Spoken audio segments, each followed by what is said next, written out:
San Adrián, abad de Canterbury. Nació en África. Era abad de Lérida, cerca de Nápoles, cuando el Papa San Vitaliniano lo escogió por su ciencia y virtud para instruir a la nación inglesa de Canterbury, aún joven en la fe. San Adrián trató de declinar la elección recomendada a San Teodoro para el cargo, pero se mostró dispuesto a compartir los trabajos de la misión. El Papa accedió a su petición y lo nombró asistente y consejero del nuevo obispo.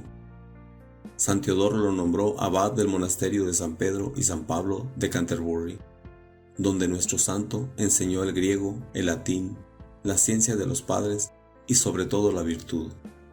San Adrián ilustró el país con su doctrina y el ejemplo de su vida durante 39 años.